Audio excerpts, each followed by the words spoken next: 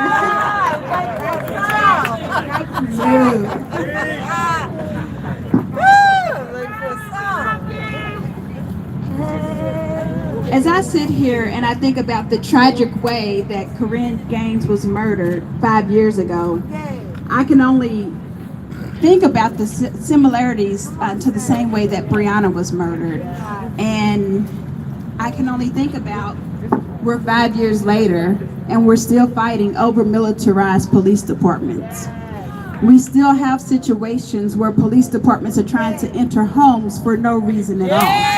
That's right. That's right. That's what they did. Come on in, man. I can't help to think about that Korryn Gaines is gone for a simple traffic ticket. Traffic ticket. Traffic ticket. We know that black communities in America are policed much differently, much more hostile than white communities. It's long overdue for change. We can't continue to add names to the list. We can't continue to have to build, as we talk about the sisterhood and brotherhood of mothers like Tamika Palmer and Rhonda. They don't want to continue to add people to their family. They become family, and that's one of the reasons why I'm here. Tamika's here. Tamika said Miss Rhonda's been, since day one, since I met her through an interview. She's texted me just to make sure I'm okay, just to see if I need anything, because she knows what Tamika's been going through, and only they can really understand what they go through on a daily basis. But it's time. It's time that we pass laws limiting qualified immunity. It's time that we pass laws banning no-knock warrants. It's time that we pass laws holding police officers accountable when they unjustifiably murder people. It's time that we also hold police departments accountable when they engage in policies and procedures that discriminately and disproportionately impact black and brown communities. It's time that we pass laws ending this so-called war on drugs that disproportionately impact our communities. It's time that we pass those laws, but as a community, it's time that we can take control at the ballot box in every election. And that's every election for legislators, those who are writing laws that disproportionately impact us. It's time for us to make sure that we're taking control at ballot boxes when we're electing prosecutors like Sister Marilyn Mosby here, who is not afraid to hold police officers accountable. Who every time that they turn around, they're having to fight the police unions just to keep their job, just to fight for people like you and me. It's time that we hold judges accountable. And in Maryland, you guys have recall elections. Some of those judges, it's time to be recalled. Y'all have to do that at the ballot box. That's how we fix this from our communities. But today, as we stand here, we continue to demand justice for Korryn Gaines. For the Department of Justice to charge Officer Ruby with civil rights violations against Ms. Gaines. And it's time, I didn't know how to say his last name, so I'm glad everybody's been calling him Johnny O. Write the check. Write the check. They went to trial. They won. Pay the jury verdict. That's what the attorney before me said it. They always tell us to use the jury trial system. They use it and they still don't want to follow the rules. Right. But as I sit here and I know we started the write the check chant. Me working with Tamika Palmer so closely, I know that this is even more important to Rhonda. So arrest the cops. Okay. Arrest the cops. Okay. Arrest the cops. Arrest the cops. Charge the cops. Convict the cops. Arrest the cops. Charge the cops. Convict the cops. So I'm here however you need me. Feel free to call anytime. Oh, huh?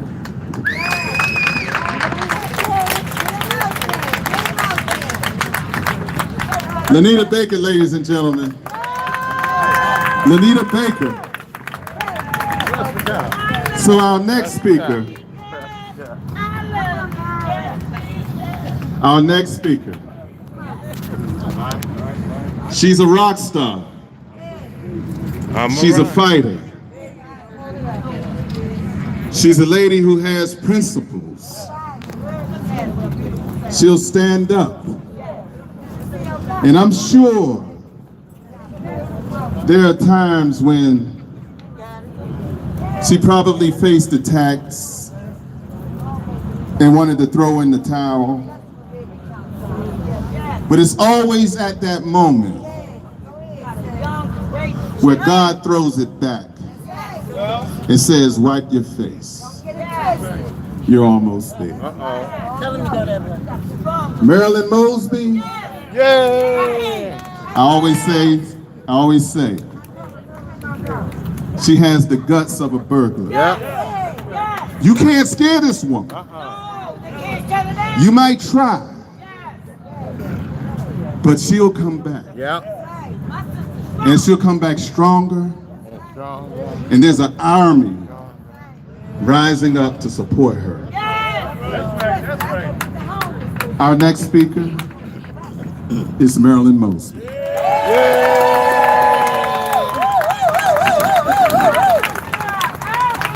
Good evening, everyone. Good evening. Jay, you already know you have been there for me through thick and thin. So many of you, LY. I mean, I can call everybody's name. You all have always had my back. And sometimes you be like, people whispering in your ears, I got your back, sister. Like, I don't need y'all, must be way back and I don't see nobody. But I'm here today to commemorate the life of a bold, brilliant, beautiful, 23-year-old black woman by the name of Korryn Gaines. That bold, brilliant, beautiful black woman was a daughter. She was a sister, she was a friend, and she was a mother. That bold, brilliant, beautiful black woman should be standing here with each and every one of us today. That's right. But she's not. Help us. And the reason she's not is because she was killed by the police over a traffic warrant. Say so. For most people, a minor traffic offense could mean court fines or fees. It could mean being inconvenienced and having to go to court. But unfortunately, for black people in this country, Say it again. a minor traffic offense can be a death sentence. Say it again. A death sentence. That's what it was for Sandra Bland, who merely failed to use a turn signal and ended up dead. That's what it was for Dante Wright, who either had air fresheners hanging from his mirror or expired tags. Here, in this case, the reason Korryn is not standing with us today, the reason she's not holding her son, who was also shot by the police, is because of a minor traffic offense that created an unnecessary engagement with police that left her baby motherless. Right. We must create a world where we minimize unnecessary police engagement for minor offenses that have nothing to do with public safety. Which is why I refuse to prosecute minor offenses in the city of Baltimore that are discriminately enforced against black and brown people where I live. We stand here today, and although Korryn is speaking to us through this rally, she should be standing here with us, and she's not. But each and every one of you, you can ensure accountability on every level. Accountability on every level. We should be rallying to ensure the passage of the George Floyd Justice and Policing Act. We should be rallying to ensure broader policing accountability in Annapolis. We should be rallying to elect a governor that believes that Black and brown lives matter, because Korryn's life did too. It's our time. Our time is now. Thank you.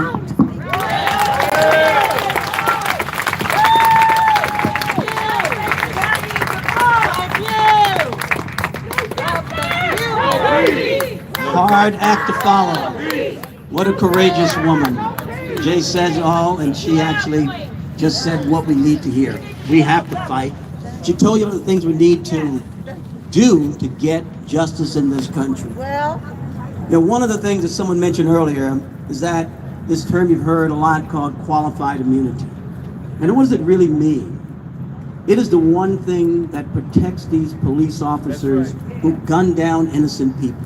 You've heard that they're discussing it in Congress right now. That they're debating whether they're going to change qualified immunity. And here's the crux of it. Doesn't matter whether you are gunned down, whether you are suffocated, whether you are held down by the police until you are killed.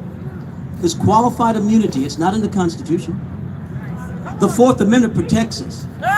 But the courts created something called qualified immunity. They created it. And at the end of what it says is that even if you are killed by the police, unless you can cite to a case that is almost identical to your case, the police don't even have to go to trial. Your case is dismissed. Imagine that you have to try to find a case that is like your case just to be in the court system. You have to find a case where someone else was killed like you were killed. Someone else was suffocated like you were suffocated. For you to have the right to have your case heard. That is wrong. We need to get rid of qualified immunity.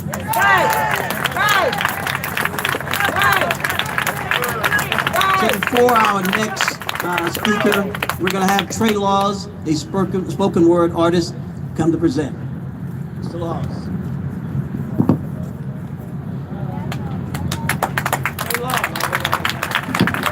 Hello, how y'all doing? How y'all doing? Y'all all right? First thing I want to say is rest in peace, rest in power to Korryn Gaines, and just have a moment of silence for her.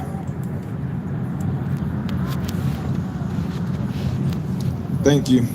this is a movement. Absolutely. This piece is titled Notes for Brown Babies. I look at you when I see the world in your eyes, the one you deserve, untainted by hatred, unhinged from the matrix, where roses don't have to grow from concrete but from actual gardens, where there's no food deserts or Section 8s, where you have all the tools to be great. Until then, here's some notes for along the way. Your name may be deemed difficult in spaces where your faces seem out of place.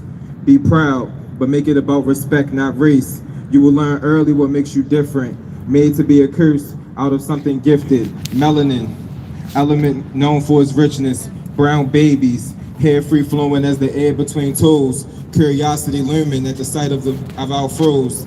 4 words follow. Can I touch it? 2 words after. Hell no. It's said with a smile.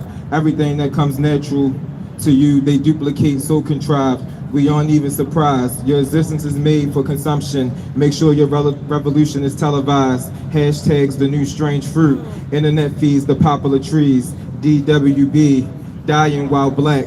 All for cops to get paid leave while families and communities grieve. Blood on the sleeve.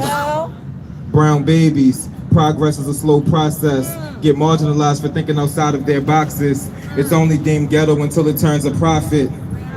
I pray, yeah, I have black friends.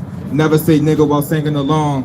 I hope you don't have to black explain while saying it's wrong. Challenge your brothers and sisters. Stay up on your scriptures. That's right, that's right. Stay up on them scriptures. Stay up on your Let's stop having to make t-shirts with your pictures. Rest in peace to who they thought we could be. You could be anything imaginable. Hard work and perseverance can make it tangible. Because by any means necessary, they will try to damage you. I hope one day you see this. Brown babies, I pray that by the time you grow up, these notes aren't needed. Thank you.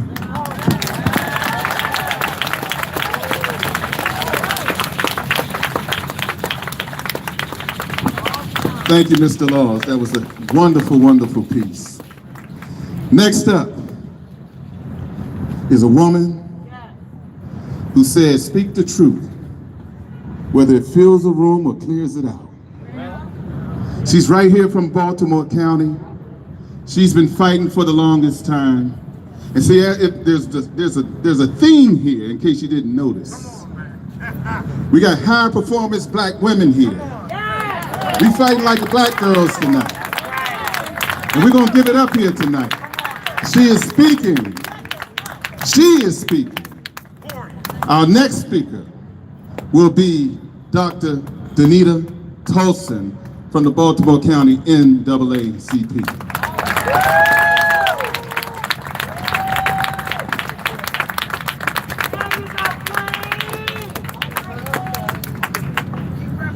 She is speaking. Say her name. Korryn Gay. Say her name. Korryn Gay. Say her name. Korryn Gay. It is very heartbreaking. Korryn. First, I'm a mother, so I can only imagine the pain. Then I'm the Baltimore County NAACP president. Then I'm a nurse. It hurts. It hurts when I hear what has gone on. We have to hold our political figures accountable. That's right. That's right. That's right. You matter when we go to these polls. Hold these political figures accountable. Right. I promise we will. That sounds good to me. Hold them accountable. If you care about what's going on, get to the polls. That's right. Right. Vote. Vote. Vote. It matters. It matters.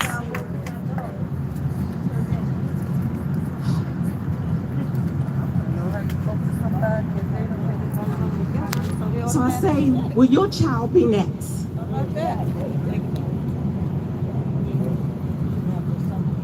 Will your child be next? Well, So we have to stand together right.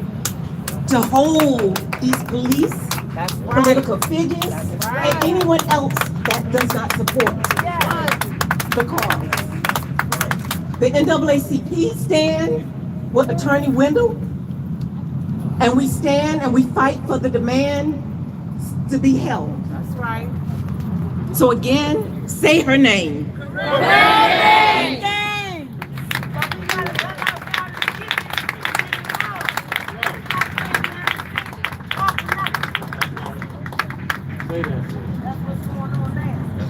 We were brought here to teach the world, not take lessons. Okay? Wow. I like that. And I brought someone with me who knows how to teach and knows how to give a word. He's a civil rights icon, and there's two in this state that hold the title of emeritus. And they're both here today, and you'll hear from both of them. But the first one will be Mr. Carl Snowden. That's right.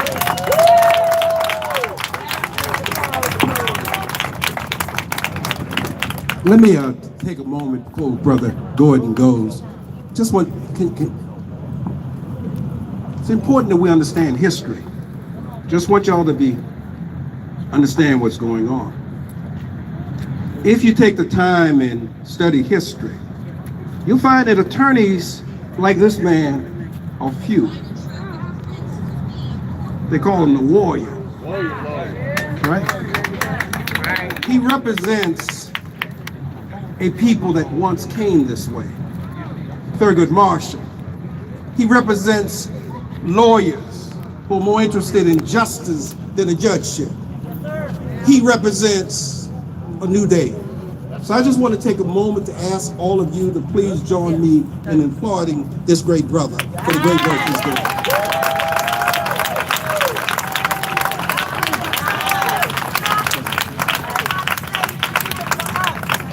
the master, he who put wetness in water.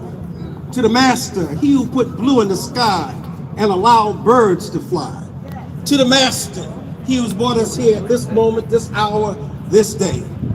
To the men and women who are on this podium, who stand for justice, I come to just share a word and an observation.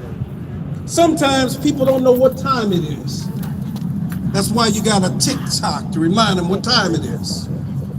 3 weeks ago, I was in Ocean City along with Elder Charles James, who's with us. A black boy, young boy.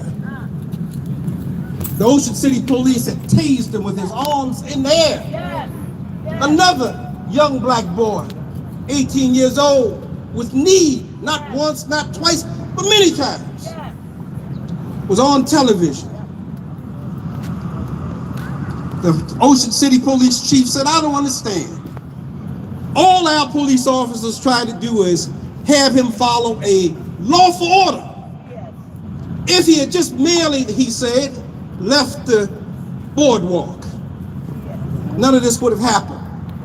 Mr. Snowden, he said, why didn't they follow a lawful order? My response was, George Floyd. He said, George Floyd? What does George Floyd have to do with it? Now I want y'all to listen closely, because something is happening in our community I don't want people to miss. The reason I said that George Floyd, you have to understand, the two young men that got arrested, one was 17, the other was 18, meaning they were born in 2003 and 2004. These young people, what have they seen? They saw a young boy by the name of Tamar Rice, 12 years old, shot and killed. What have they seen? They saw a young boy in Chicago by the name of McDonald get shot 16 times. What have they seen? They've seen Trayvon Martin, 17 years old, murdered. What have they seen? Michael Brown, 18 years old, murdered. They've seen a boy named Antoine Black in Maryland, in Greensboro, murdered. What have they seen? They saw a boy, young man, named Freddie Gray, murdered. What have they seen? Graham Taylor, 26, murdered. And then they saw what we all saw.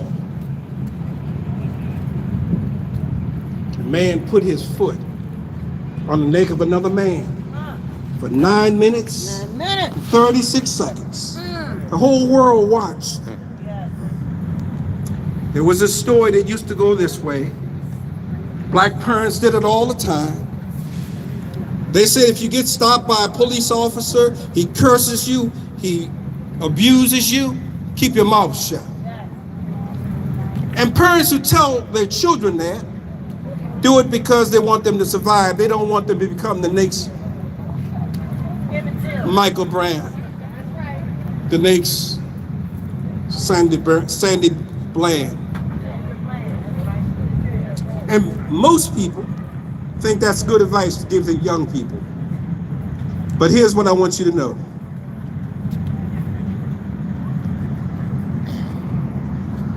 When you tell your children to keep quiet, say nothing, obey the law, the problem with that is, if you know history, 100 years ago, black parents were telling their children, keep quiet.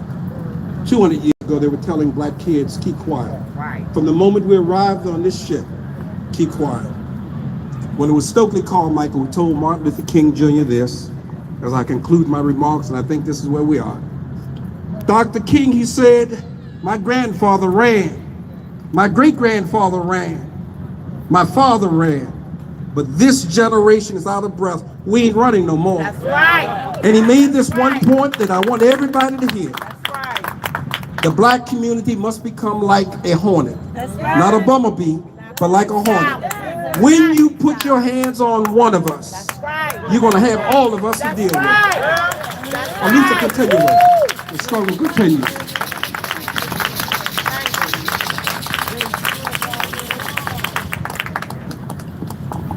Carl Snowden just mentioned other cases, and one of them he mentioned is Anton Black.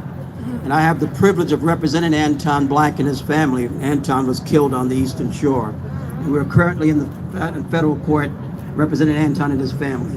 Continue to seek justice, just like we're seeking justice today for Korryn and Cody. I'm just going to ask you to listen to Dr. Greta Willis.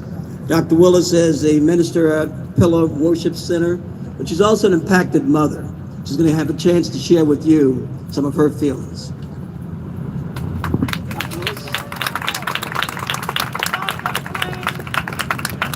Praise God. See, that's who we have to give all. We have to give it all unto Christ, because he's the one that comes first. So as I come and I stand with you this evening, I stand as a woman of God. I stand as a mother who has been impacted. I stand with this family. The love that I have for Rhonda and her family, it goes unmeasurable. That we have been standing with her for the past 5 years. So I bring you greetings.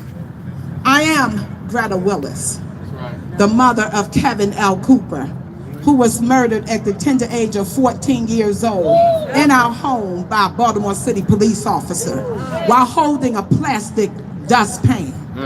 Baltimore City say justifiable homicide, but I say injustice that was committed on that day. But as I stand here in solidarity with the Gaines family and all other families, not only here in the state of Maryland, but across this nation as a whole, I say to you that we stand here in a space of a place called Patriotic Plaza. The word patriot is defined as a person who loves and supports her country. There was no love or support shown towards Korryn Gaines or her son Cody or her family. So where is the patriotism that dwells within this plaza? So as my voice echoes across this place, I say to you all here in Baltimore County that we stand with this family for justice. We stand with this family for peace. We stand with this family for police accountability. That when we don't come asking, we come demanding justice. Justice for Korryn and justice for Cody. So Johnny O, we say to you, write the paycheck. You are a day short. You are a day short of writing. This mother has been in turmoil for the past 5 years. 5 years. 5 years.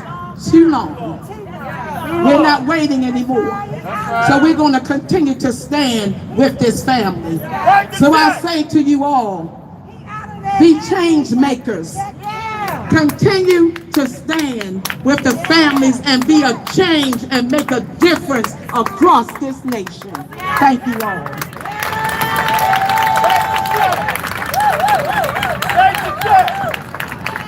You heard us say write the check. Write the check. Write the check. Okay, we're not going to adjust to injustice, right? We're not going to adjust to injustice. So I told you I had another civil rights icon in here, right? He's right to the right of me, to the right of this stage. I want you all to know that success comes in cans, not in can'ts. All right?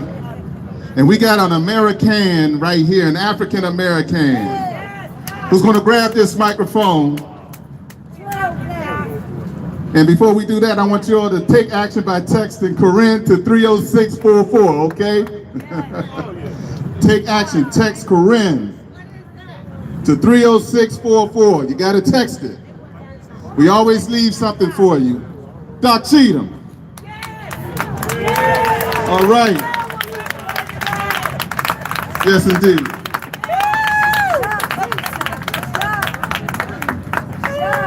I have to let y'all know, why is this brother using a cane Because the Lord said, I don't want you yet, but I'm going to make you be in a wheelchair for 2 months. I'm going to make you blind for 1 week. I'm going to not make you so you can't speak, to let you know that he's still in charge. Repeat after me. Fired up. Ready to go. Fired up. Ready to go. Somewhere. Some here. Right here. Right now. I'm going to be very brief. I don't have that much energy to talk. The best thing you got to do is write it down. When your memory's not good, you're not certain you're going to say the right things, write it down. I learned from the greatest organizer Black America has ever known. If you don't know the name, look up the name. His name is Asa Silla Randolph, the greatest organizer we ever had. He said, work behind the scenes. Find the issues that people are not addressing, because those are the issues you need to legislate. If you are a representative of a local, state, or national organization, I'm speaking directly to you. There's some legislation we need introduced. We need to introduce today, 2 on the state level and 1 on the local level. Removal of qualified immunity. If you don't know what it means, look it up. If you represent an organization and your organization is not ready to move on this, look it up and educate yourselves. We need to remove justifiable immunity. Number 2, elimination of caps on damages. Are you hearing me? Elimination or caps on damages. We got attorneys such as the one we have here that you need to kick out, that is the attorney for this state, for this county, and it's clear he has an influence in Annapolis. If you're an elected official in Annapolis, you don't know who this state's attorney is for this county. He's in Annapolis every day during the session. He has the major influence on what is going on. We need to lift the caps on damages. We need to make certain if a jury makes a decision like they did here, you give them what they asked for. Last one, Baltimore City. If you're an elected official, I'm talking about your councilmen, your councilwomen, your delegates, and your senators. If they're not down with this, kick their rear ends out of office. We need to bond our law enforcement in Baltimore City. There are more bad officers in Baltimore City than good ones. We told you 7 years ago what the gun task force was. We told you they were sticking us up. They were robbing us. They were planting drugs on us, and you didn't believe us. You better listen to the brothers that are in the street. I may look like a brother not from the street, but I'm a brother from the hood. All right? Listen to us. I want to say thank you to all of you that are here. The fight is just on. If you know someone that doesn't know what's going on, I got text messages of people asking me, what's going on in Towson today? And I said to one, because he's a friend, I said, where in the hell have you been? Why is it you don't know what's going on here? That means you're not connected to our community. There you go. Let's get busy, family. Let's get real busy. There you go. Not connected. Not connected. The legend, Doc Cheater. Thank you, Doc. Now we're going to hear from another great orator, Michael Eugene Johnson. You hear the radio show every morning at WLB along with Larry Young. Paul Robeson Institute for Social Justice. He's the national director. Let's hear from Michael Eugene Johnson. Good evening. No, you got to do better than that. This is church. Good evening. Pastor, if you don't mind right now. Thanks for the organizers who have allowed my single voice to be part of this important rally for justice. This rally is in remembrance of Sister Korryn Gaines. Korryn Gaines' important voice has become part of the daily struggle for justice in America, just as her injustice is part of our daily justice in America. Maryland, the old line state, they call it. It's not separated in its history of duplicity on the issue of racial justice. Only 500 feet from where we stand, Howard Cooper, a 15-year-old innocent black boy, was dragged from his cell and hung from a sycamore tree outside of the Towson jailhouse right on the other side of here by a mob 136 years ago. And Mother Justice knows, we're still seeking justice 136 years later. So we are here.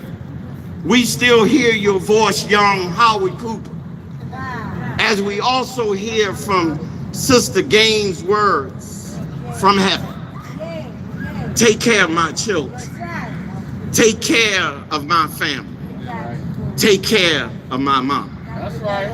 While the Biden administration is preoccupied with a war on domestic terrorism, fueled by real threats now, while the FBI is busy chasing down insurrectionists who tried and continue to overthrow the United States of America. But we all know that extremists and insurrectionist groups do exist in America and even in Maryland. Some of them wear badges. Some of them wear robes. We continue to ask the government to go after the insurrection and extremists who wear badges and wear robes, and even some who look like me, who cause the hemorrhaging of blood in our community there. America, we are still waiting for the George Floyd bill. America, we're still waiting for the John Lewis bill. Still. So America, like an unfinished song, today we are here to let America know that we are still writing that unfinished song for justice. To play loud and to play strong. But America, like a song on the words of the Constitution, still an unfinished composition, waiting for the melody to end with all of the words, and justice for all. Thank you.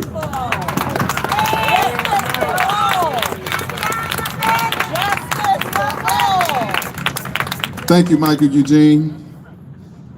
Our next speaker is so full of action, her name should be a verb. She's our very own state senator. She's a fighter. She fights for our issues, she fights for our people, and she fights for our causes. And today she's here to represent on behalf of herself and speak on behalf of Korryn Gaines. Senator Jill Carter.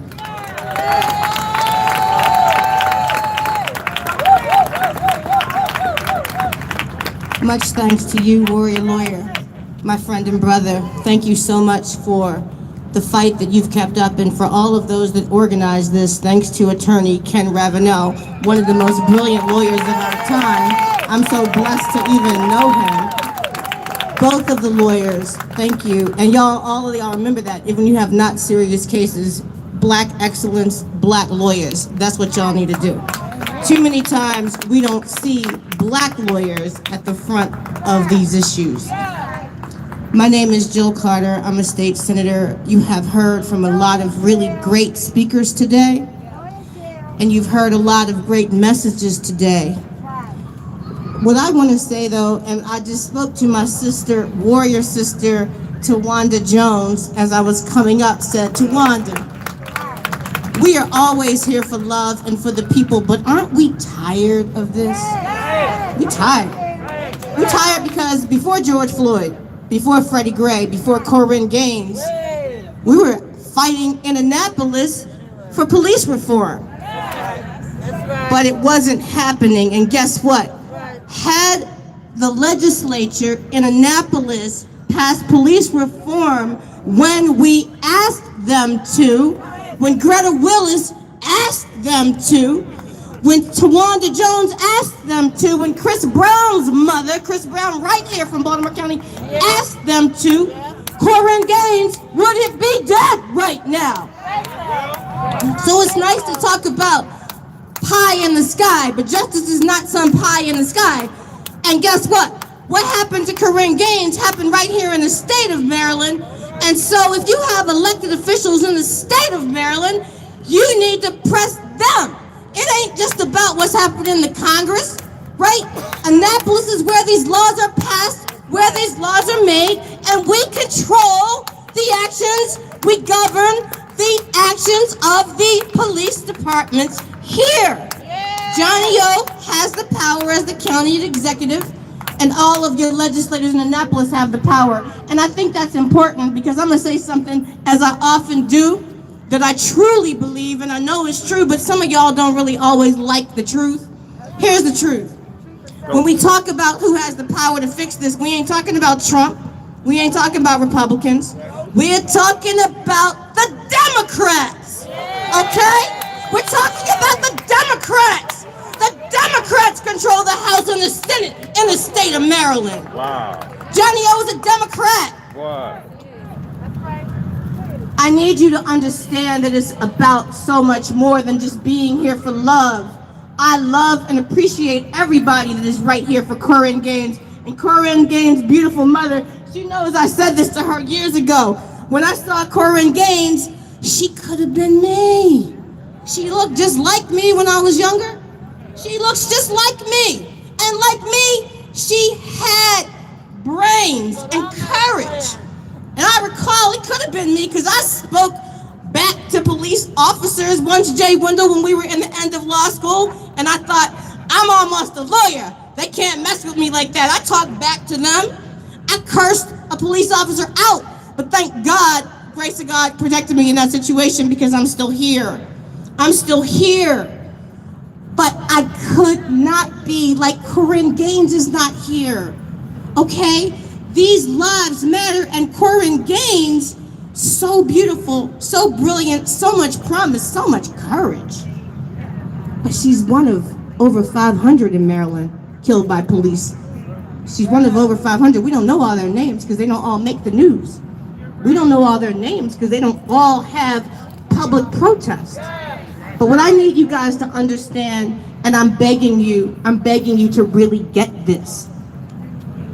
I'm like Korryn Gaines in another way, because for many years I was in the legislature and I was talking about black power, ending black abuse of black people, and nobody was trying to hear it. So I had a right, the people elected me, but my colleagues that led the legislature, they said you don't have a right to legislate. See, the same racism and sexism that wound up killing Korryn Gaines affects us at every level. You don't have a right to legislate, black woman. No, the people elected you, but you don't have no rights down here. That's what they said. And I need you to understand this because it's at every level, every level. And when you go to the booths, because people tell y'all, just vote, just please vote. Don't just vote. No. Vote for the people who stand up for you because you know from their record. And so here is my warrior lawyer telling me to go. Peace. Love you. Do more, though, than just protest. We need you in the halls of Annapolis, and we need you you have all the power. We have the power. We can vote these people out. We ain't gotta be begging, remove somebody. No, just vote them out. Thank you. That's my law school classmate right there. So, ladies and gentlemen, you know when you get ready for battle, there's certain things you need. You need your armor, you need your weapon, and you need your army. We were able to put together an amazing team to help us through the first leg of this journey toward justice, 5 years in the making. And oftentimes we need to call on a little help from our friends. And we're so glad that when we called and asked for CASA, they didn't hesitate to step up. You see these crimson shirts that they wear. These crimson shirts mean something. They're the blood of Americans, the blood of the Hispanic, the Latinx people. And they're here to fight just like everyone else. So when we get into these battles, sometimes we fight so hard we don't even know that we won. Somebody's got to pull us off of it and tell us that we won. But the one pulling us off and ready to tag in is CASA. So the next person you'll hear from is the CASA representative, my man, Pablo Mina. Thank you. And thanks everyone for being here today. So good afternoon, my name is Pavel Mena. I'm a leader of CASA in Baltimore County. And today, we're here in solidarity with the family of Korryn Gaines. I want to share our deepest condolences to their families for their loss. Korryn Gaines should be here with us today. And no family should go through what George has been going through. Korryn's life matters, and Black lives matter.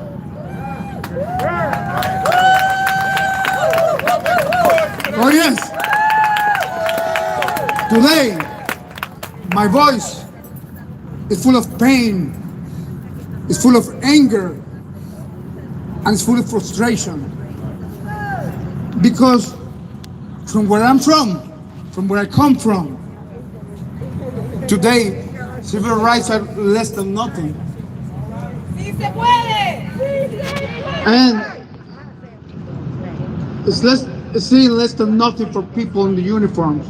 And here, in the greatest nation on earth, I see no difference. I see no difference when I see people behind such a honorable uniform acting the same or worse. I see no difference when people who were elected to serve the people, who were elected to stand for the rights of the people, are supporting them. It is no secret that as people of color and minorities, we live in fear of being stopped by the police. I'm gonna tell you a little story. On our immigrant community, every time we go out on the street, we pray that we're not stopped by the police officer while driving. We wish every local street was a freeway, so we don't have to stop at a light with the struggle of having the police on our side or in front of us. And I'm not saying that all of them are the same, but we don't know who is behind the uniform. Today, police in our communities means oppression, means evil, means fear, and not the person who was supposed to save and respect life and stand for justice, like many of us dreamed to be when we were child. And there's a reason why. We know of several cases where the police have shared information with ICE agents, despite the fact that there is a law in the county that prohibits it. On Christmas Eve of 2019, a father was pulled over by county police here in Towson for driving without a license. After a few weeks, he was transferred by ICE agents to a detention center in Virginia. There, he spent a year apart from his wife and children. There, he became infected with COVID-19 and his physical and mental health condition worsened. And also, he needed medication referred by the same doctor and the detention center. It took him weeks to get it. He was finally deported to El Salvador, even though his life is in danger because he has been threatened by gangs in El Salvador. Several members of his family have been killed. His daughter and sons, who are U.S. citizens, have been devastated because their father is not with them, and their mother has had to look for various jobs to support the family. From here, we say loud and clear to the county executive, write that check. We demand justice and demand it now. He must settle for the 38 million lawsuit and meet with the family of Korryn Gaines. And he must end the racial bias of the police, of the Baltimore police. We will not tolerate any more police outrage against our communities. Don't just think our lives matters when we are on the streets, because then you're only seeing the last drop.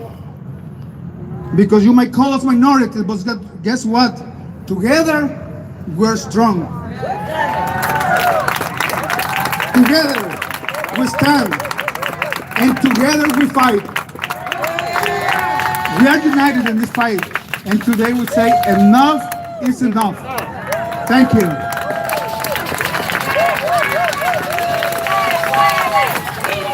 Thank you, Pablo. We all talk about this, that often, the foot of injustice is on the black and brown. We see it all the time. And it's great when we stand together, when we unite to fight for justice. We've heard a lot of great speakers, but I want to have someone come to you to speak from a little different perspective next. Jada McCrae, who is the co-owner of BTST, to deal with mental health counseling. And I know her partner, Chris Simon, who is the owner of Black Swan Restaurant. And that's how I got to know Jada. And Jada is someone who can talk to us about what someone like Cody is going through. When we tried the case, we had a psychiatrist.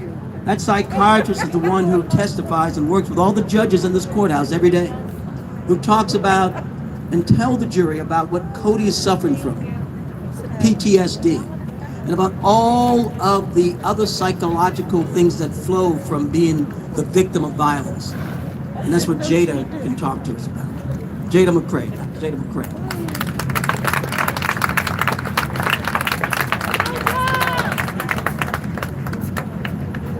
When I got the call today to speak, they told me I only had 2 minutes to sum this up and share this with you. So I need y'all to pray for me, because I've given 4-hour presentations on this before, but I'm gonna try to give you the quick and dirty of it, okay? So one of the things that hurts me the most about this, every day, we have a team of therapists, we have 400 employees, and we treat thousands of clients a year, and it never stops. And you know what we see over and over and over again? We see trauma, and we see trauma due to violence. And I'd like to say that what happened to Korryn and what happened to Cody is an isolated incident, but it is not. All across this country, every single day, in every city, in every state, in every county, children are losing their mothers and brothers and sisters and cousins, and they're left to be the witnesses of these stories. They're left to carry those scars, children like Cody. And if you know anything about death and you know anything about murder, and you've ever lost a loved one, what you realize is, yes, you do heal, but it's just like breaking a bone. You can break your bone, you can go to therapy, you can heal it, but there's always that ache. There's always that scar, and it's forever there. And so it's not a secret to therapists that what happens to you in your childhood and the trauma that you face lasts through adulthood.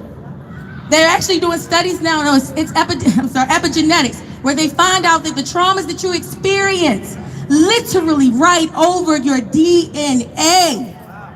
And they wonder why. Why are we anxious? Why are we depressed? Why are we traumatized? Why do we have PTSD? And it's not just our mental health. Kaiser Permanente with the CDC did a research study that found about adverse childhood experiences. So when you have ACEs, adverse childhood experiences, the more you have, the more likely you are to have mental disease and physical disease as well. So some of these, just so you know and you get an idea of what these ACEs are: living in a violent community, the murder or death of a loved one, experiencing violence firsthand and witnessing it. Some of those things that are poverty, some of those things, police brutality, some of those things that our children experience every single day. And we say we love children in America, but we have a funny way of showing it, and the children know it, which is why the suicide rate for black children has doubled over the last decade. Don't tell them you love them and you can't show them. You started off at birth with the infant mortality rate. Your children know. They're not crazy. They're adapting. They're adapting to a system that doesn't give a damn about them. Excuse my French, I'm sorry. My husband said, again, they only gonna give you 2 minutes. All right, I'm gonna try. So I say all of that to say, we all have had our person, the one that sparked the feeling in us, that made us feel like we had to do something else, that we had to fight extra harder for social justice. For me, it was Trayvon Martin. For me, it was Freddie Gray, because I work in West Baltimore. For me, it was Korryn Gaines. I saw her beautiful face and it crushed me. And when I found out her son was there and her son was shot, I said, he will be in our offices. And it's our job to do everything that we can to help him heal. So I put that mandate on all of you as well. We can't keep looking for someone else. I'm scared. I have public speaking fears, but I'll be here. I'll be here for Korryn, and I'll be here for Cody, and I'll stand flat-footed for all of them to say that we have to make the mental health of our children a priority. But it's not just me. Stop looking for other people. We are the founding fathers and mothers. Stand flat-footed. Fight for our children. Fight for ourselves. Say Black Lives Matter like you mean it, because it does. She was in her apartment. He was in his apartment. Botham Jean was in his apartment. How many other people? How do our children feel safe when we invade their safe spaces? That is all. Good night. Thank you.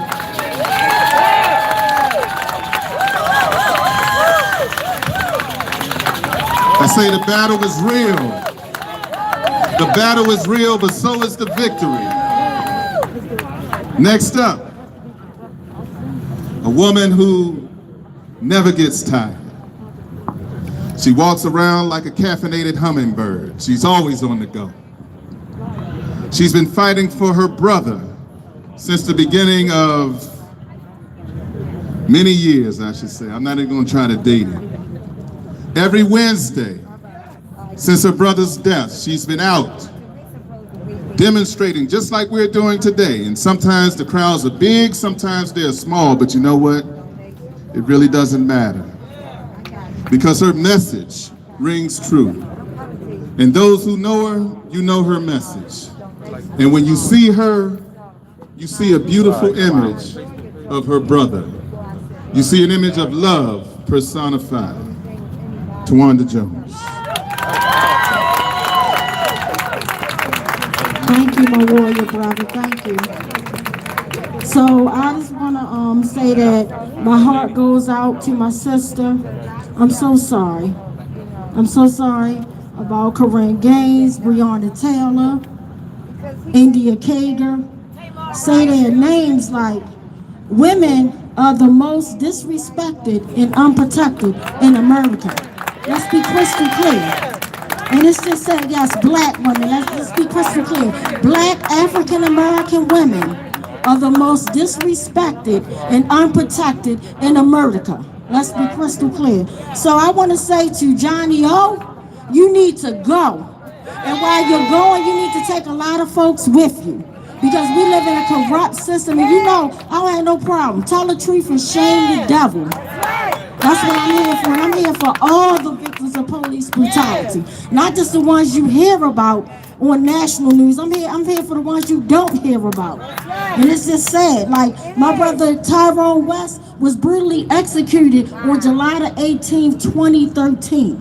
And every single day, non-stop, we're out week after week, day after day. And a lot of people don't even know who Tyrone was. Tyrone was just like George Floyd. He had David Killer Lewis on his neck while he screamed for over 18 minutes for his life, but beat to death by 17 killer cops. The first two, Ruiz and Chapman, are part of the gun trace task force, the elite gun trace task force. Call them out. It's just sad. We in sad times, and it needs to stop. So for 418 weeks, 2,932 days, we've been saying the same thing. Cell blocks for killer cops. I always say, it's not about the income, it's about the damn outcome. We need cell blocks for killer cops. And like I said, I'm here for all the victims, and including Keith Davis Jr. Say his name. I'm here for all the victims. Let's be crystal clear. It's too many victims. So again, I'm going to say cell blocks for killer cops. And the saddest part, while they get qualified immunity, they going around harming our community. What kind of stuff is that? What kind of stuff is that? So yes, they get a paid vacation. While families are burning out lungs, they get a damn paid vacation. So we need Baltimore justice. We need worldwide justice. But since I'm in Baltimore and I'm in the county, let's talk about Baltimore justice. We need accountability for Kevin Cooper, Dale Graham, Gary Hopkins, Anthony Anderson, Maurice Donald Johnson, Nicholas Lee, Deshaun Jones, Jamal Taylor, Timothy Flemings, Jerome Gray, Antoine Black, George King, Archie Elliott, and Leonard Shane. We need accountability, and we need it now. I feel like it is no justice, it's just us trying to hold folks accountable. Until we hold it accountable, nothing's going to happen. It's going to still be the Doug and Pony show. So when my sister Jill asked me, aren't we tired of this? I'm damn tired of it. Excuse my language. I'm tired of it. And it's not just about the killer cops. It's about all the corruptions. Everybody in bed with each other. And I'm about to wrap it up. They need to get out the bed with each other and do their damn jobs. That's what they need to do. They need to do that ASAP. Everybody's in the bed. Stop talking and do the walking. Do the footwork. We need accountability now. We just had a security guard murder a community person that was in the community. Nobody's talking about this Muslim brother. Nobody's talking about it. Nobody's talking about Brother Lee. I'm going to talk about him. Nobody's talking about Timothy Flemings. I'm going to talk about him.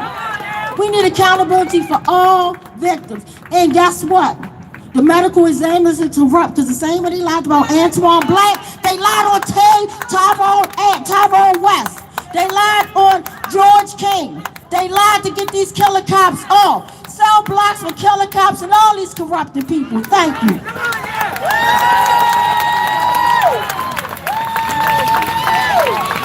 All right. So the next one.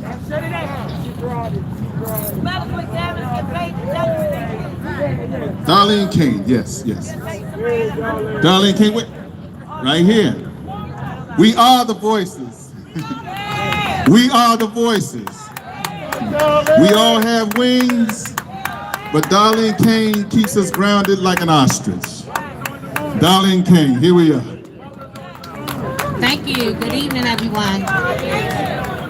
I just want to take a moment and ask everybody just take a deep breath. We done heard a lot of people speak, and we all are here for the same purpose. We're here today standing in solidarity with this family, Korryn Gaines. Today is Korryn's day. This is her day. This is why we're here. I look around and all I see is love. Nothing but love. And I'm here today, my sister Rhonda, to tell you that I love you. And all the mothers, all the families and sisters and brothers, we are here for you. We're fighting for you. We're here. Everybody put their fists up in the air. Fist up, fight back! Fist up, fight back! Fist up, fight back! Fist up, fight back! When I say warrior, say lawyer. Warrior! Lawyer! Warrior! Lawyer! And when I point to the warrior lawyer, I want you to say lawyer. Warrior! Lawyer! Warrior! Lawyer! That's what I have to say tonight. Thank you.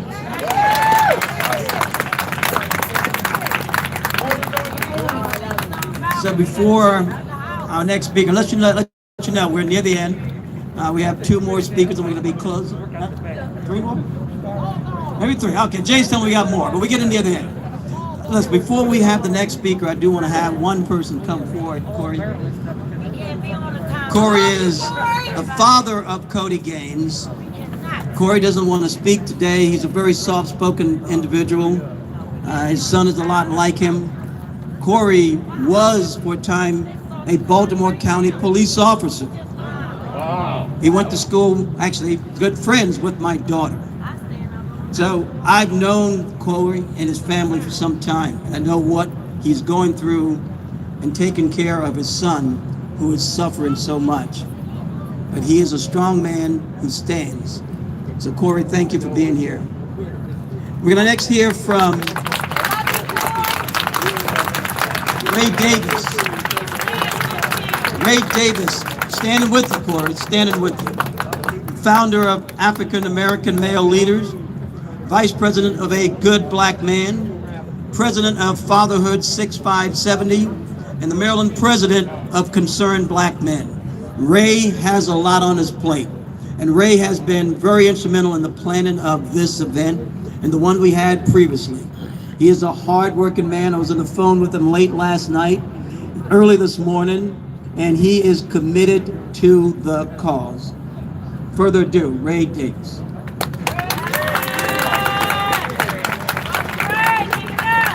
I'm just here to do God's will today. I'm just here to do God's will. To Rhonda Dormius, say her name, Rhonda Dormius. Tamika Palmer, say her name. Marion Gray, say her name. Tawanda Jones, say her name. Darlene Kane, say her name. Okay, so real quick, we are blessed to have someone here to help put this together. He was the lightning rod when Jay and Ken needed a lightning rod. Senator, if you can't stand, can you put your hands up, please? Senator Larry Young couldn't have been done without him. Yeah. I want you all to hear these numbers so that you know we're not crazy. Only in this country do they shoot people. Only in this country.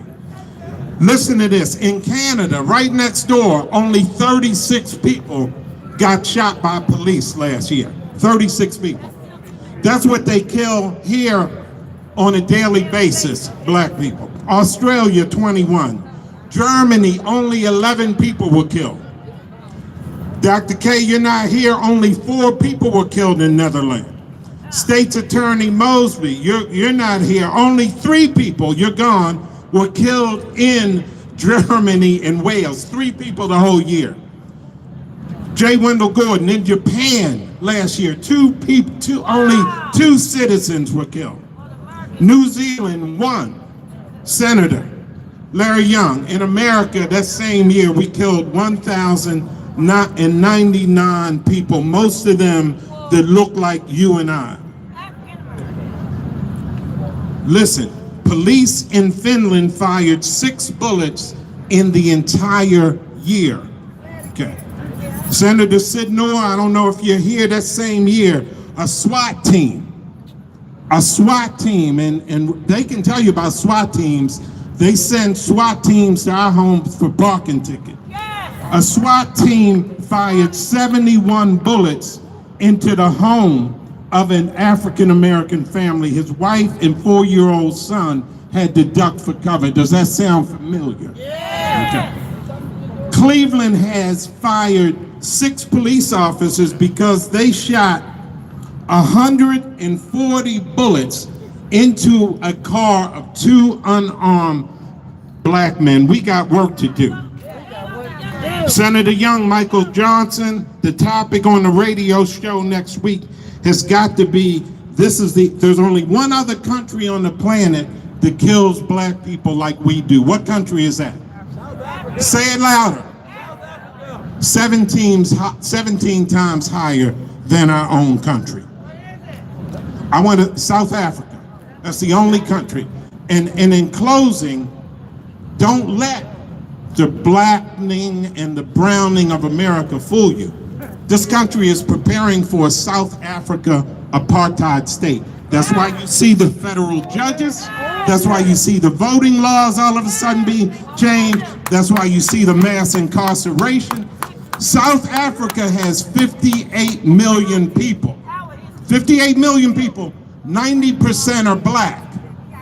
The whites rule with an iron fist because of law. And that's why we need these lawyers. That's why we need Brother Ty, Brother Kendall, J.W. And these men, they're serious about saving their people. This is not a job to them. This is a mission. And it's our mission too. And I thank you all from coming up, because guess what? This day on August the 2nd, 2021, we made history. We're carrying the torch for our ancestors that have been carrying the torch for 100 years. Everyone here is a part of the movement, and it's not going to stop today. Thank you. God bless you.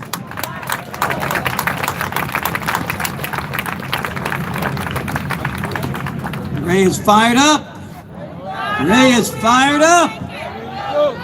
So Jay is holding the sign. Please, again, this is important to us. Text Korryn 30644. Please text that number. I want to hear from one other impacted mother before we hear from Ms. Domius, who is, of course, the mother of Korryn Gaines and the grandmother of Cody. We want to hear from this young lady who also lost a loved one, Marion Gray. Ms. Gray, please come forward.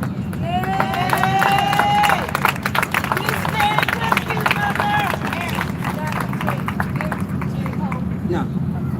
Good evening, everyone, and thank you for being here to stand in unity and solidarity with this family. I met Rhonda at Korryn Gaines' funeral because I knew as a mother the pain that she was in and how difficult this journey to justice and your journey to healing would be. Again, my name is Marion Gray Hopkins, and I am the president of an organization, the Coalition of Concerned Mothers, an organization that Rhonda sits on the board. It's an organization comprised of mothers that unfortunately have lost their loved ones to police violence. Some of those mothers are here today standing in solidarity and in unity with Rhonda and her family. I see them, didn't know they were going to be here, but they're here in this audience. We have Kathy Young here, wanted to acknowledge her. We have Roxanne Young, who's here. We have Dorothy Elliott, who is here, who's been fighting since 1993 for her son, justice for her son, Archie Elliott, who was handcuffed in a patrol car, already searched, handcuffed behind him, and was shot. I think it was 22 times shot at, 17 entering his body, and still no justice today. There are some other mothers that are here. Carol Taylor, I think I saw her. I think I saw Tracy Shand, who is the sister of Leonard Shand here. Okay, there's Tracy there. So there's quite a few, and I hope I didn't forget anybody else that is here to stand in solidarity with Rhonda. But most importantly, I'm here because I am the mother of Gary Hopkins Jr. Gary was a 19-year-old college student murdered November 27, 1999, while attending a dance at a local fire station. And I knew that I could not allow Gary's death to be in vain. And my fight, not for justice, because justice would mean that Gary would be standing here beside me today. So fighting for accountability, fighting for change. Jill Carter, I know I have been there with Jill Carter year after year after year, fighting for change that would have saved the life of so many here in Maryland, and fighting to get change across this nation. Because not only are they killing here in the state of Maryland, they're killing across this nation. 13 Black and brown people every single day. You just heard the numbers of how many are killed in other countries, but here it's over 1,100 people per year. So this is not an isolated incident that we're dealing with here. We're dealing with many, many homicides, murder. And in order for us to be able to change, we have to stand up and fight back. We often chant, it is our duty to fight for our freedom. And that's what we must do. I know Korryn sits here today and she's speaking to us even from heaven. She's saying that we have a job to do. She sat there in her home, rightfully so that day, with her registered weapon, but yet and still she loses her life. My son Gary is speaking to us today as well. Gary's last college essay was, "It takes a village." In order for us to change what is happening across this nation, it's going to require all of us to be a part of the village. Thank you.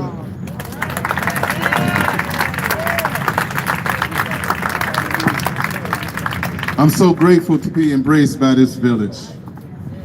From the time we brought this case to your attention, your support has been amazing.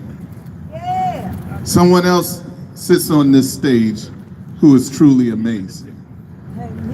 I met her 5 years ago. She was wounded, she was embattled, she was in fear, and she was looking for a warrior. She was looking for someone who would stand up and fight for her. She was battling all kinds of issues such as depression. But isn't it beautiful how God works things out? Because if you look at the words that make up the term depression, you'll find the sentence, "I pressed on." This woman has the courage and the fortitude to continue to press on. She is a mother, a sister, a grandmother, a client of mine, and dare I say, from the hours that I call her on a routine and regular basis, she's my friend. Wow. Rhonda Dormius, Korryn Gaines' mother.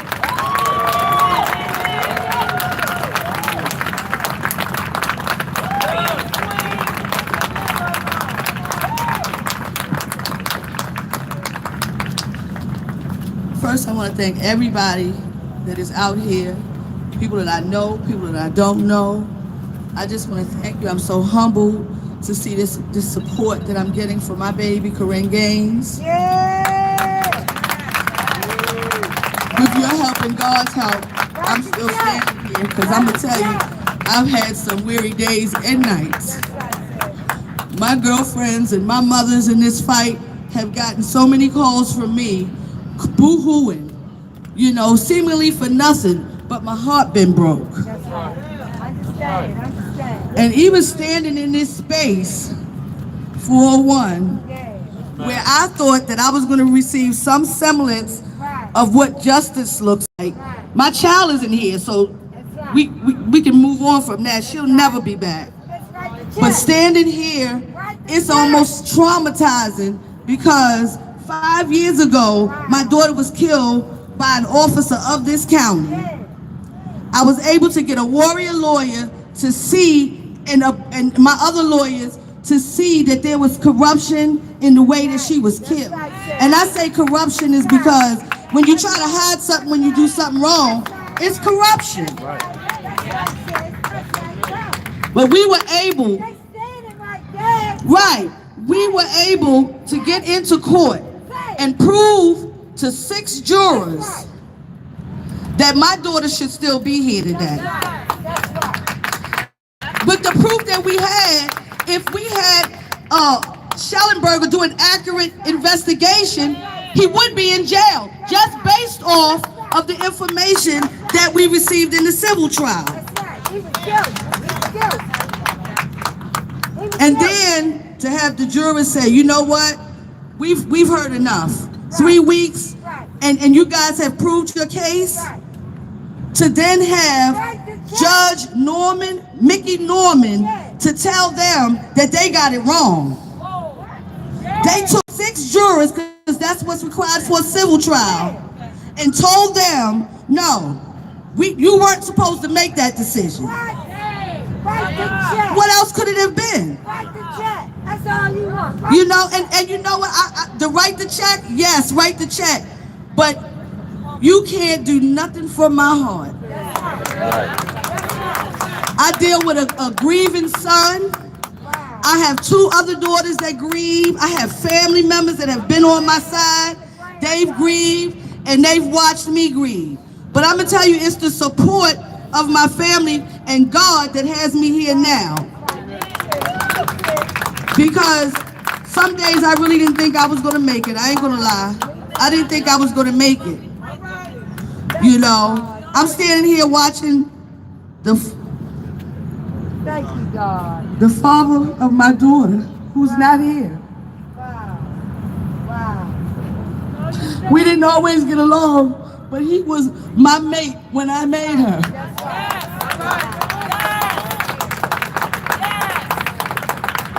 And it hurts me that he couldn't withstand this drudgery. Feel like you've been drugged through glass. You know, when somebody tells you, okay, you went about it this right way, you went through the court system, and this is what the court says, and then they have the court say, because that's what, this man came out of retirement to put a nail in this case. He came out of retirement to finish us off. But the warrior lawyer and all my support, it's not going to end that way, Mr. Norman. I don't even want to address him as a judge because what he did was criminal. That's right. And he knows it. He broke so many hearts. And like I said, it's not about the dollar amount. It's about the principle. You're telling that jurors don't have a right to their own decision. You're telling jurors that they're not credible enough to make a decision based off of what they heard and seen. And that's what the public needs to know. My daughter didn't get to stand trial. If she was here, she could have stood trial. So, what gives you the right to undo what the judicial system says is the right process, and you're going to go about it and just say, no, act like it didn't happen because y'all wasn't supposed to say that. 1 hour. These people said for 3 weeks, and in 1 hour, they heard enough, and I wish you all could have heard it too, because you would be just as appalled as everyone else that knows. They don't want to put that information out there. But you know what? Today, I get some healing because I'm able to see people that I know and love, some that I know that I could probably grow to love, here support me. I can finally start my healing process, but my fight doesn't stop here. Because we got I know mothers all across the nation that haven't dealt with the judicial system, but they still being drugged. You know? So my fight is going to have to continue in another venue, Annapolis.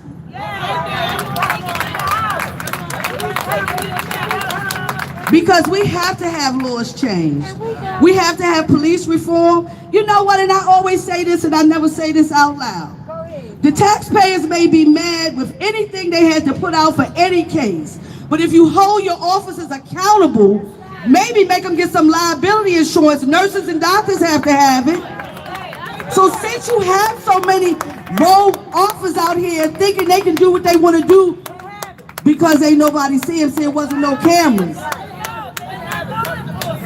they need to be held accountable, and then maybe your tax dollars can go where it's really needed, into the education and recreation for these children.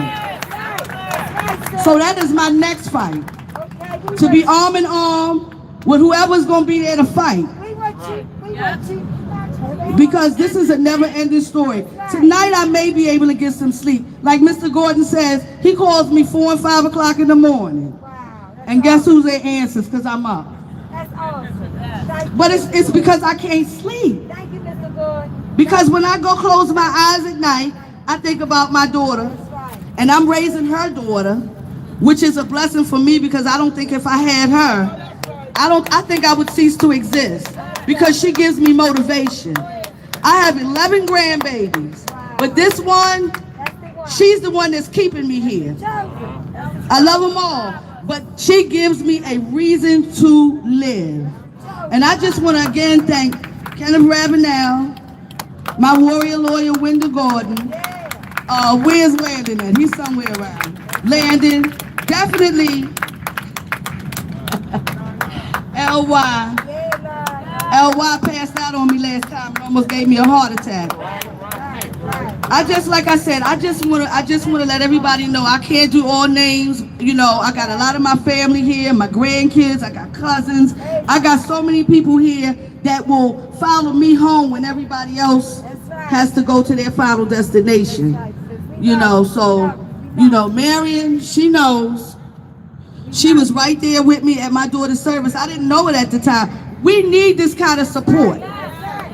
You know, Tamika Palmer came all the way up from Kentucky to be by my side, because when Breonna was first murdered, I was one of the first people to get in contact with her through my organization, Say Her Name, with Dr. Kimberly Crenshaw. And we just wanted, didn't I warn you? I said, and I hadn't even gotten this far. I said, listen, it's going to be a rough road. People are going to drag your daughter. People are going to say things about you. People that have never met you in their lives. They're going to have an opinion. But we have an opinion too, and we're going to continue to be our children's voice. Thank you.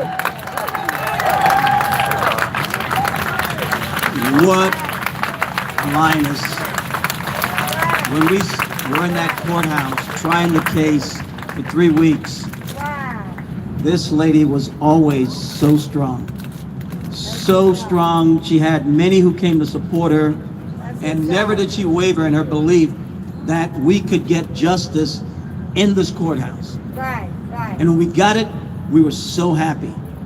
We thought we had achieved what they told us we needed to do. Go, try the case, and get the victory. She was happy. She cried. We all felt some semblance of relief.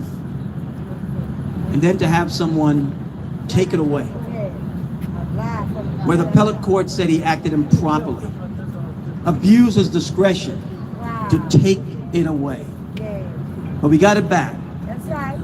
But the fight is still going. We want to thank all of you who showed up tonight. I want to thank all of you who worked with us, my team, all others, Jay's team. We're going to talk about the senator in a moment. Jay's going to bring him on because that is the driving force behind all of this for us.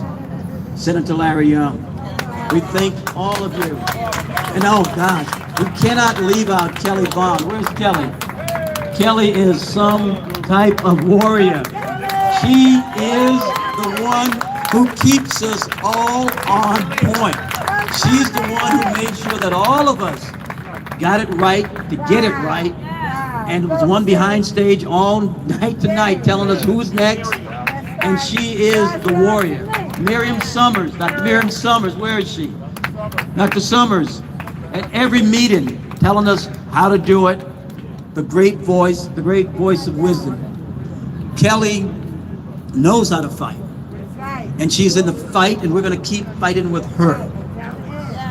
Oh my goodness, Alex McCammon. Where's Alex? Alex McCamey, the man who gets all the logistics right. He is the man. Look, you heard when the microphones went out, Alex said, he said, Ken, we don't need just the system, we need a backup system. Because we got to make sure that you can be heard. We said, Alex, we need a podium. He said, we'll get you a podium. Yeah, Alex, we need this. Alex said, I'll get it for you. We always need people like that who are going to make it. Look, they're doing this out of the goodness of their hearts. They're not being paid. These are volunteers. But Jay and I are going to make sure that when we get, they're going to get. That's right. Jay, bring up Senator. So, in order to bring up the senator, ladies and gentlemen, I have to tell a story. Okay? Tell it.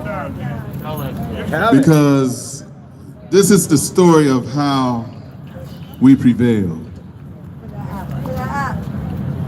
We've been fighting this battle for 5 years. 5 years. And we've been winning this battle for the last 5 years. And as much as we've been fighting, as much as we've been winning, we never could get our hands on a semblance of victory. Can you imagine that you give all your effort, all your heart and sinew to a thing, and you prevail, and you're supposed to get the gold, right? You put in the work, you stayed up late, you studied, reviewed and studied again, then repeated the next day. And still, as far as you get, they move the goalpost. Well, I had decided that the definition of insanity is continuing to do the same thing, expecting a different result. The same thing was going in that courtroom in front of Judge Mickey Norman, expecting that he would have a change of heart and do the right thing. And every time we walked into that courtroom with the same expectations, we received the same disappointment. Because for whatever reason, he was determined that if we do not lose the case outright, he was going to make soup out of it. Wow. And in our last appearance, June 30th of 2021, he started putting together the recipe. And then he sent a letter to our offices. The recipe was complete. Judicial soup of the Korryn Gaines case. Well, 3 months prior to that, I decided that this case wasn't going to be won in that courtroom. This case was going to be won in the streets. And we needed to take our case to the people. Put our case in front of the people, not just the 6 jurors, because they already decided. And they were trumped by Mickey Norman. But You, ladies and gentlemen, you entrusted your power to the government, and when the government misused it, you take it back. And so that's what happened in this case. We took the power back away from the government and put it back into the hands of the people. And I'll tell you, we were led by this guiding light, this great oracle who knew how to navigate not only the people, but the politics behind the people. And after 5 years of fighting, in 90 days, okay, so we can talk about how great these lawyers are, myself, Mr. Ravenel, we can talk about how great we are, but we're great in that courtroom. This man is great on earth. This man is Senator Larry Young. That's what we call him, Senator Larry Young. Give it up for Larry Young. Larry Young assembled a team of advocates, activists, stakeholders, and civil rights organizations. And they brought power to where the power is most vulnerable. And you know what? They put the pressure on. And pressure bursts pipes. And in this particular case, Senator Larry Young was successful in helping us to settle one half of the Korryn Gaines case. The entire case was settled except for Cody Gaines. And that's why we're out here. We're fighting Cody Gaines. Cody Gaines is fighting the County of Baltimore. It's the County of Baltimore versus 5-year-old Cody, who's now 10. We were led by Senator Larry Young. He did it once before. He'll do it again. My great Senator, Larry Young. Hey, big brother. First, giving honor to God and to express to each and every one of you, sitting here and watching in the last 2.5 hours, my heart is feeling so good. But let me also say that there are a couple of people I want to acknowledge before I ask Reverend to come back, and that's this. I have the opportunity to work for the greatest communicator that I know. I know. Second only to Miss Oprah Winfrey. Dr. Kathy. But this lady decided that she was going to establish a radio network. Yeah. And she said, with this radio network, Larry, 24 years ago, you will work and work and work, and they'll become your family. Yeah.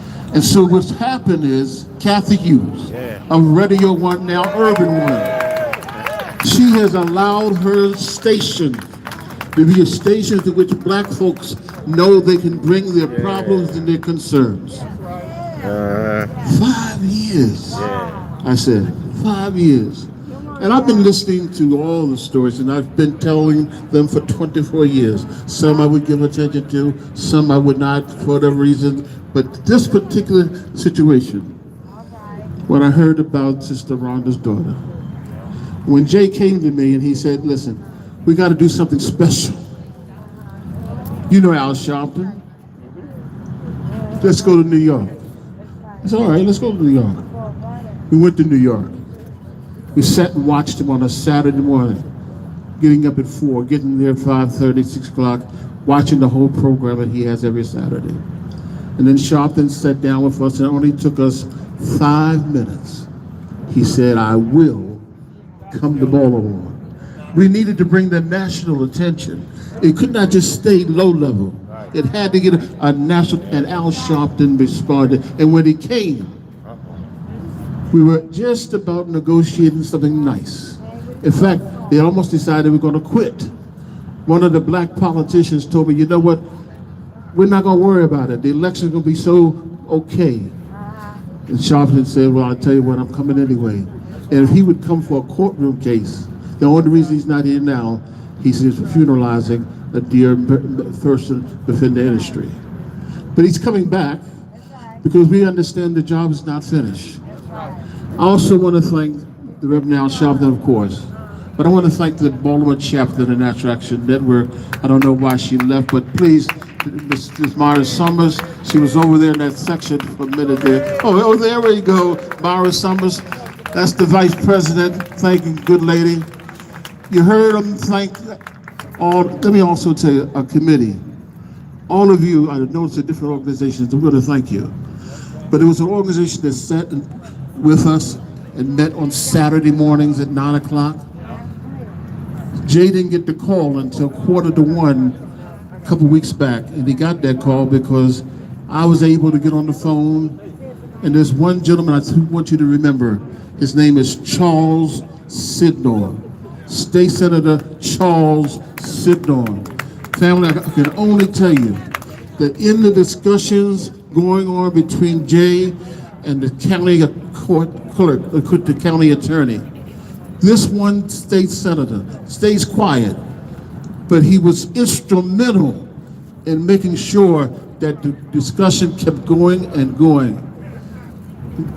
Okay, yes, we had a station called 1010 WLB, and we made sure that the people who should be listening to him were going to listen to him. And he listened for round one. And now we got to get ready for round two. I want to thank this lady right here.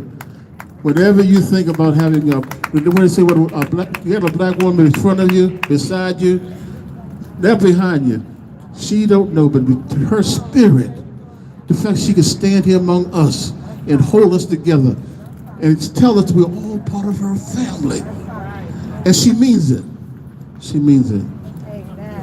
If you don't mind, I'm going to ask my good Reverend to come up and close us out. Okay, just a second. The difference here is the two of them are supposed to be moderators and whatnot, but I made sure that we gave them all. Sir, what's your paper? Northwest Voice. That's the voice of Baltimore County, that right? Baltimore County. All right, just want you to know about that. And don't forget, on August the 28th, there's going to be a march on Washington. And why we're marching? Because you and I are able to have somewhat good voting rights here in our state. But across this country, we need to have the John Lewis voter registration rights to make sure that we get everybody the opportunity to vote, and this has got to happen. Now, about these two guys here, I'm going to tell you, first of all, they're not cheap, because we put this together, and at no time did they ever say to us, what will it cost to do this? What will it cost to do that? They wanted the best for you, because you deserve the best. Here we go. What's her name? What's her name? What's her name? Bless each and every one of you. Listen to WLB 1010 tomorrow morning. All right, I just want to take a point of personal privilege, not only to endorse, I personally endorse the Northwest Voice. And the article, you have to get a copy and read this article. It's a great article. Please read it. My point of personal privilege is this. Kareem Courtney is in this crowd. He's Carson Courtney's father and Korryn Gaines' daughters. Korryn Gaines' child's, y'all know what I'm trying to say. It's a daughter. So anyway, I want to thank him for being here this evening. And I don't know if he wants to say anything, but and that's all I wanted to do. Thank you, Mr. Courtney. Thank you for entrusting me with the representation of your daughter. So before Reverend Yeri closes out, we have one other person who's done before you briefly. This person, her name is Brave Williams. She's a local singer, actor, and poet. She's been moved to come before you to give us a poem for women. Brave Williams.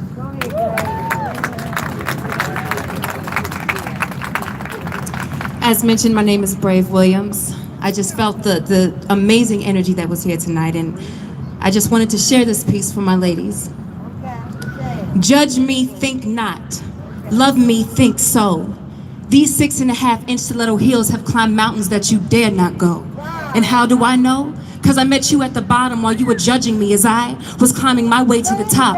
And granted, a few times the air pressure dropped and my knees got locked and I stumbled over rocks, but I cannot be stopped. I am strong, I am power, I am woman. and nothing formed against me shall ever prosper. I am that break your neck, beep 6 times before you crash into a fire extinguisher type of force that makes you go run telling your boys you just came in to reckon with. I am never second pick. I am the reason that makes you step your game up, because I am always equipped and ready to rise to any occasion, because I have tunnel vision for my life. I do not seek the things that were created yesterday but no longer exist tomorrow. I seek Christ. Then, now, and forevermore, I be like he, because I am timeless. I ride on the back of time with the whip in my hand, screaming, "Hee-yah! Hee-yah!" and force time to take me back to the motherland where all began, because I represent what's not supposed to be. Because supposedly, when my father took 18 slaps across his back and whips got cracked because he was black, he wasn't supposed to mac to my Czechoslovakian mother, and she wasn't supposed to be receptive to a black brother. But as a result, I am. See, you can't touch me because my mind is not earthbound. I dream dreams bigger than the Oscar award-winning movies, with God's voice being the only sound that I hear. I do not walk on life on eggshells, nor do I fear, because I am the willing. And I'm willing to die 18 million times tomorrow in 3 seconds and live 1 minute later just to help you unbooby-trap your mind. Help you reach higher heights so together we can find positivity. Because what I see is health and victory when it comes to HIV, because I know so many brothers and sisters who are victorious. See, I be that one who takes it all, but I'll never have my hand out. And you can see me in a crowd of 55 million, I will always be that one who stands out, because I walk in the confidence of him. And the famous words of Rosa Parks, victory is the minimal and failure is not an option. And I am a winner. So you can take my sexy clothes, take my stiletto heels. I could care less if I never had another dollar to spend. Because the one thing that you could never take from me is who I am. Thank you so much for allowing me to share my voice. Brave Williams.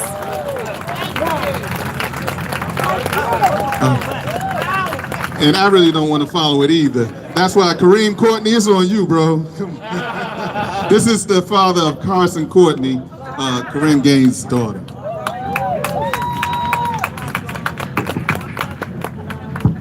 Thank y'all for coming out today. I can honestly say I feel uncomfortable being up here talking to y'all, but I feel like I gotta say something.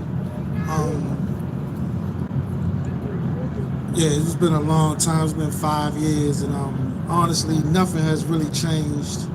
You know, I know people been, supporting and everything, and I appreciate all of that. I'm sure Korryn's mother and family and everybody appreciate that, especially my daughter. Honestly, there's really no victory in any of this, because, my daughter, she's not gonna really be able to experience her mother and her, her brother. It's just, this is bigger than me, for real. That's why I don't really like being up here, because I don't want to seem like I'm trying to get attention drawn to myself. But I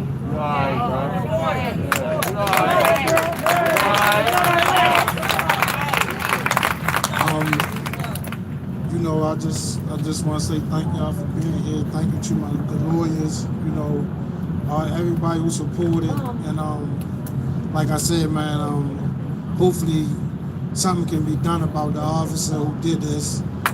Something can change, because, the policies, something, He basically was, if he was charged criminally, he would have been found guilty.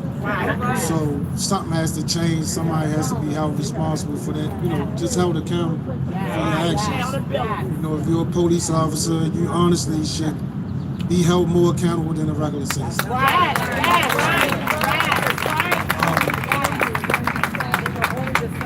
Like I said, thank everybody for coming here. That's really all I want to say.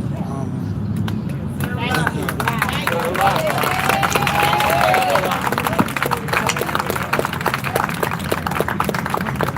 And last but not least, the man who needs no further introduction, Reverend Todd Uri, Esquire. Here's what I want to do as we get ready to leave. One, thank you for all of you who have pressed and stayed. You're going to read a narrative over the next few days about how many folks were here, they're going to try to count heads and say something about the crowd size. It's not about who's here, but who we represent. Don't underestimate the power of who you represent. The NAACP, Baltimore City, Baltimore County is here. National Action Network's here. CASA's here. Ministers Conference of Baltimore and vicinity is here. The reason I want to put that out there is there's something that happened in the course of us honoring Korryn's memory, and it is the continued disrespect of black women. I need to say this before we go. Local media was here, and there's one local media outlet that chose not to stay for the reason we convened. They had an agenda and an axe to grind and decided that they wanted to go after State's Attorney Marilyn Mosby to talk about something else. So let's be real clear that we stay on point and we stay on message. That today is about Korryn Gaines. And let's talk about who wasn't here. Johnny O wasn't here. Scott Schellenberger was not here. Let's make sure we keep that narrative straight. Now there's something else. Baltimore County has some issues. We didn't spend a whole lot of time talking about it. They settled a discrimination suit with the Justice Department about discriminatory hiring in the police department in Baltimore County. They settled it last November. It just came out that the traffic stop data for Baltimore County is disparate.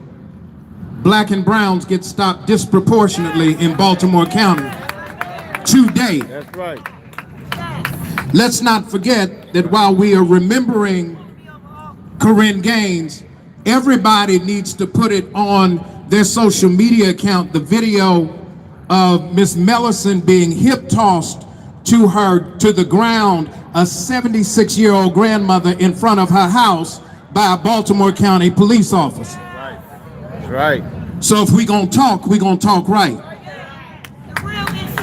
Now the other issue is that Korryn is amongst 50 plus black women who have been killed by police in America since 2015.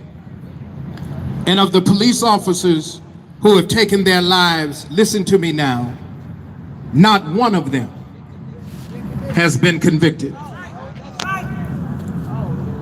That's a problem. And so what I want to do as we get ready to leave is I want to make sure that we focus on what brought us here.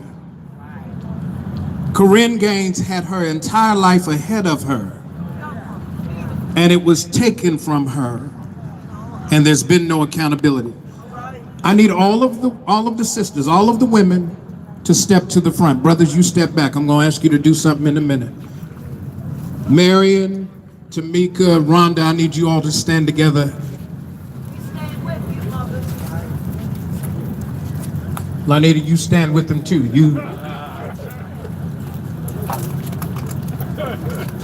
Brothers, I need you to form around the women. I need you to stand guard.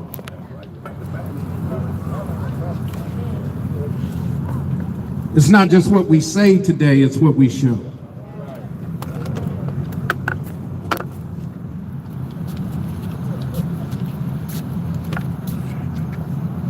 Sisters, you've borne too much of the pain. From the time you give birth to all of us, all the way to the time that you mourn us when our lives are taken. We've not protected the integrity of your being like we should. And so the system continues to abuse you by violating you and imposing upon you a pain without justice. As the sister just said, I am Sisters, you are women. The world has been birthed through you. Life flows through you. And we commit to you tonight that we will not stand by and watch you be violated.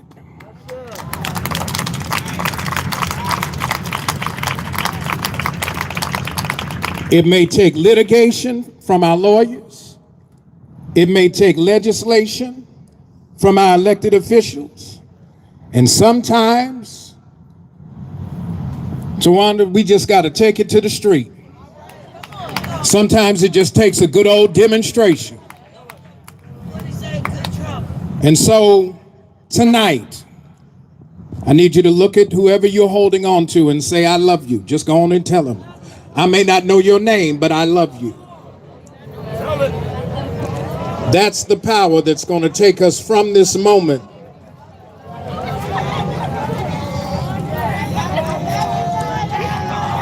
we're ready to go. You ready? No justice, no justice, no justice, no justice. And here's the blessing. May God bless you, and may God keep you. May God cause the face of his countenance to shine upon you and give you peace.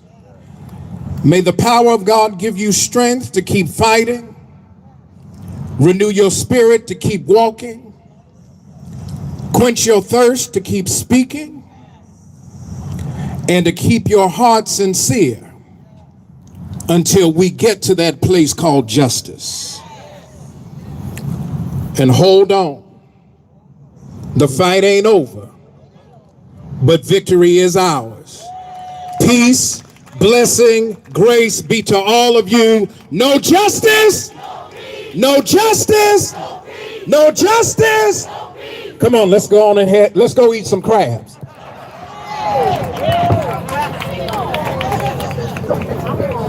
And before you go, look, how many of y'all have a cell phone with you? How many of y'all text to 30644? Raise your hand. If you text to 30644, raise your hand. And if you have your hand raised, step 10 paces back. Step 10 paces back. If you haven't texted 30644, step 10 paces forward. All those who step forward, please text to 30644. When you text to 30644, you're going to receive some phone numbers. They're going to be phone numbers to Johnny O's office and to the Department of Justice. Contact Johnny O's office and tell them to settle the case. Contact the Department of Justice and tell them to investigate Royce Ruby for the civil rights violations of both Korryn Gaines and Cody Gaines. And with that said, everyone have a good evening and thank you for coming out. Leave you in peace.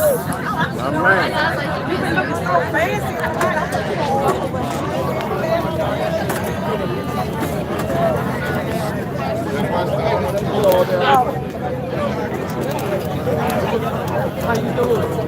It's really good to see you. Kim, hey, this is Kim, y'all. There she go. There you go. That's my girl. I don't give nobody something.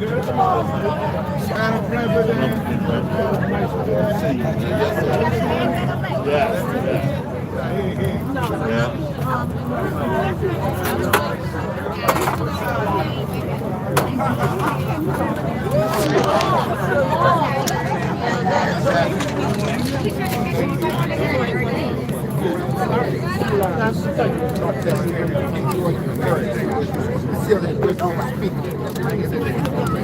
How you doing? All right, you too. Thank you. I'm sitting there you go. 20 do it. Every time. 20 do it now. I'm here with Senator Larry Young. You are? Yeah. That's my man right there. I take Yeah, that. you need the help. You good? What's up, sir?